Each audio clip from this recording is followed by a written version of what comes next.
Have you ever wondered why narcissists seem to wield an enduring control, even after discarding a relationship? Let's delve into this. In the aftermath of a breakup, the narcissist often seeks to manipulate the narrative. They crave control over how others perceive the situation, eager to paint themselves in a favorable light. Imagine a man who, after ending a relationship, starts to spread rumors or portrays himself as the victim. His actions aren't rooted in truth or fairness, but in his desire to control the aftermath, to dictate the story that unfolds.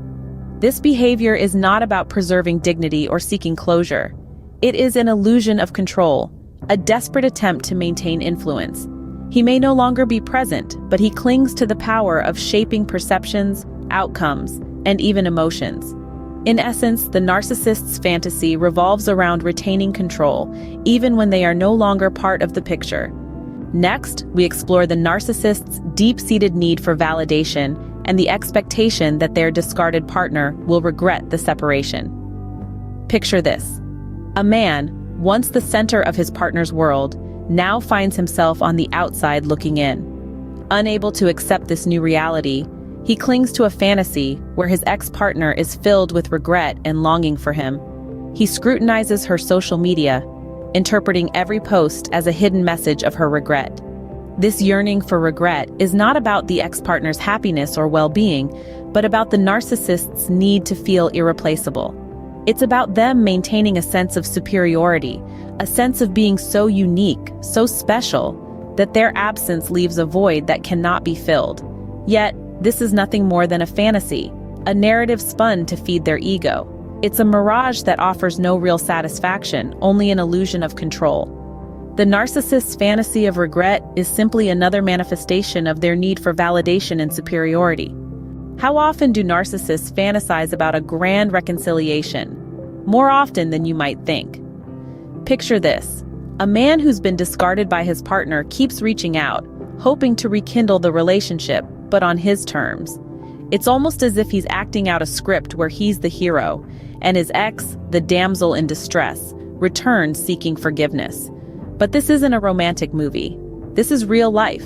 And in real life, the narcissist's hope for a reconciliation scenario is less about mending broken hearts and more about reinforcing their perceived superiority.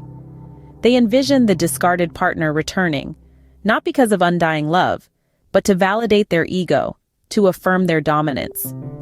This is a fantasy, a mirage that the narcissist clings to, a narrative that feeds their need for control and superiority.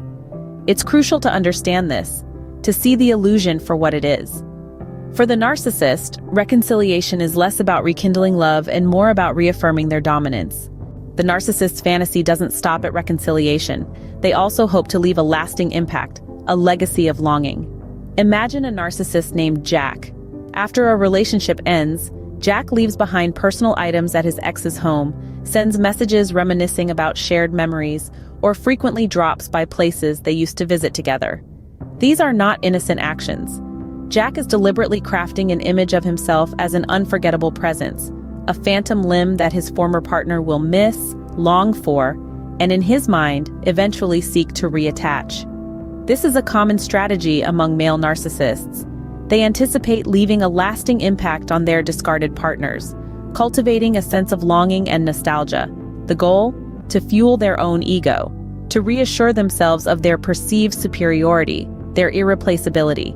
However, it's crucial to remember that this is just another illusion. The narcissist's legacy of longing is yet another attempt to maintain control and relevance, even after being discarded.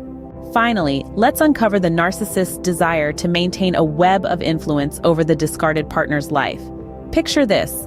A man who, even after ending a relationship, keeps in touch with his ex's friends or family. He is not doing this out of genuine care or friendship, but rather, he is aiming to remain a significant presence in her life. This is a classic example of how a narcissist might strive to exert influence, even from a distance. It's a subtle form of manipulation, a way for them to keep their hooks in, to keep their ex within their sphere of influence. They want to remain relevant, to continue shaping the narrative, to subtly control the outcomes even after parting ways. This is their fantasy, their illusion of power. Recognizing these narcissistic fantasies is vital in resisting their influence and prioritizing self-healing and growth. Remember, their web of influence is just that, a fantasy.